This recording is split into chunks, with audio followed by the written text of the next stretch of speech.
はい、皆さん、こんにちは。マリの日本語ポッドキャストのお時間です。今日もこのチャンネルに遊びに来てくれて本当にありがとうございます。今日は2026年2月15日日曜日です。2月も半分が過ぎましたね。今日は春を思わせるような暖かい陽気です。皆さんもリラックスして聞いてくださいね。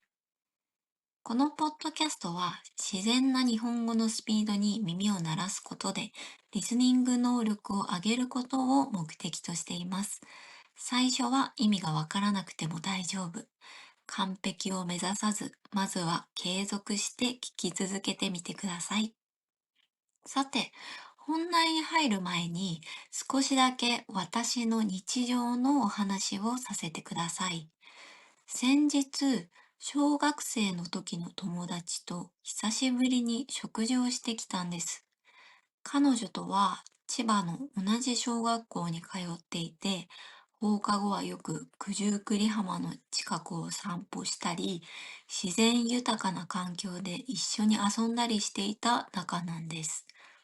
卒業してからも時々連絡は取っていたのですが、会うのは数年ぶり。お互い27歳になって仕事の話や将来の話で盛り上がりました。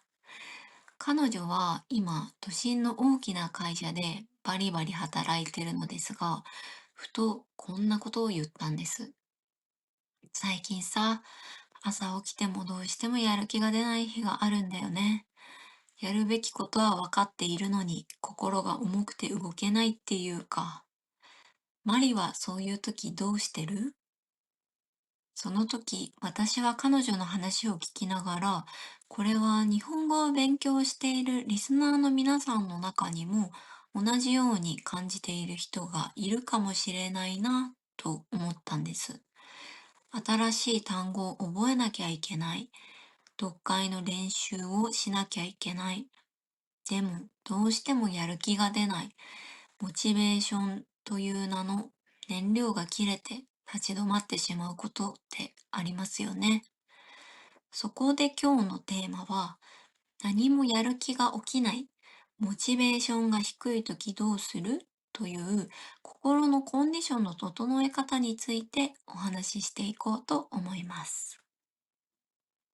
まず、多くの人がやりがちなのが、外部からやる気をもらおうとすることです。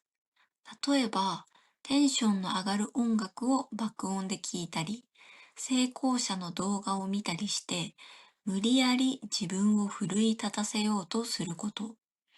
でもこれ、実はあまりおすすめしません。これは一時的に体温を上げるために熱いお湯をかぶるようなものです。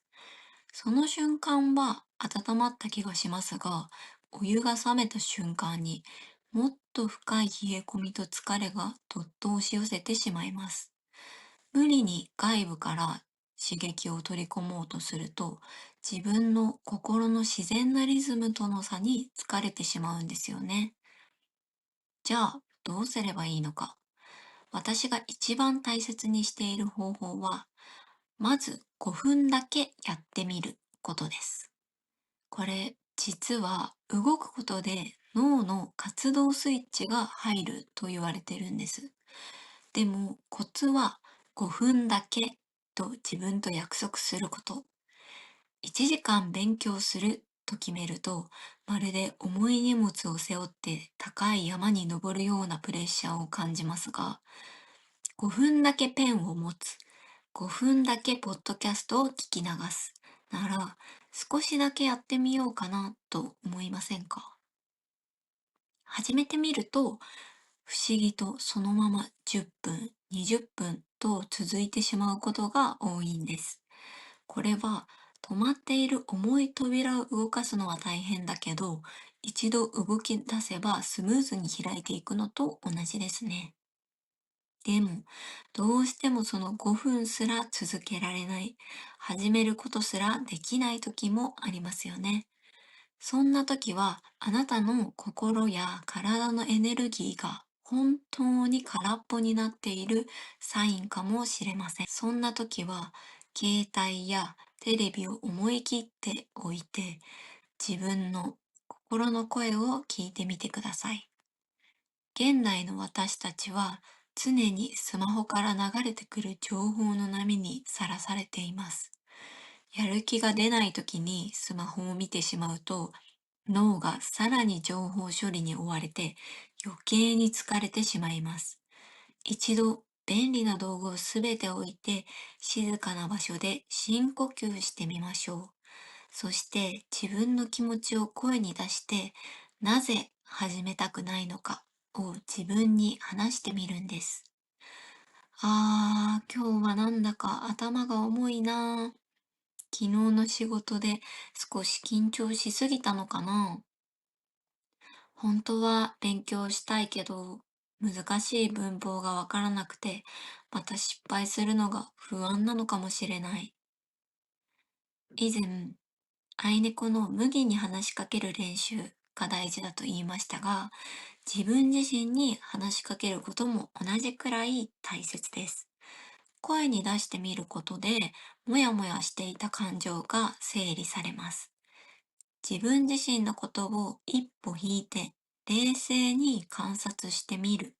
これが自分にとっての安心できる場所を見つける第一歩になります。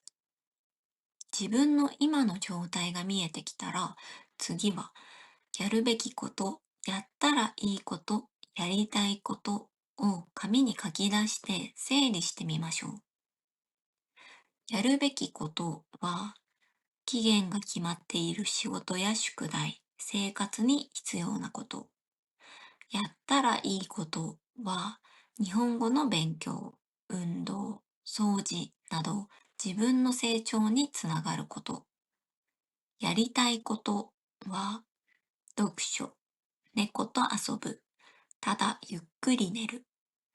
私たちの心は、これらが頭の中で混ざっている時に一番ストレスを感じます。何から手をつければいいかわからず、足元が暗い道を進んでいるような不安な状態です。リストに書いたら、それぞれのメリットとデメリットを冷静に考えてみてください。例えば、今日は勉強をしないという選択をしたとします。デメリット、学習の進みが1日遅れる。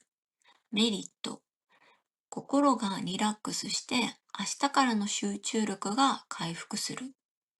こうして比較してみると、今日は休むことが明日からまた元気に活動するための最も合理的な判断なんだなと納得できることがあります。これは決して逃げではありません。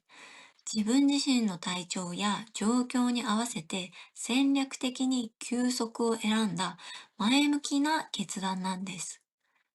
納得感を持って選んだ何もしない時間は最高のリフレッシュになります。逆に、やらなきゃと自分を責めながらスマホを見ている時間は、心も体も休まらない一番もったいない時間の使い方になってしまいます。はい。ということで、今日はやる気が出ない時の整え方についてお話ししました。最後にまとめましょう。1、まずは5分だけやってみる。小さな一歩が次の行動を引き出します。2、それでも無理なら心の声を聞く。スマホを置いて自分の今の気持ちを声に出してみましょう。3、やることをリスト化する。脳内の渋脳内の渋滞を解消して整理整頓しましょう。4、メリット、デメリットを考える。納得して休むことは立派な戦略です。やる気は天気のように変わるものです。雨の日もあれば霧が出る日もあります。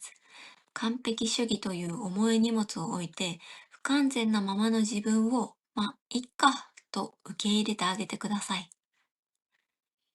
さて、今日のポッドキャストはこの辺でおしまいにしましょう。無理せず自分らしいペースで日本語を楽しんでくださいね。それではまた次のポッドキャストでお会いしましょう。バイバイ。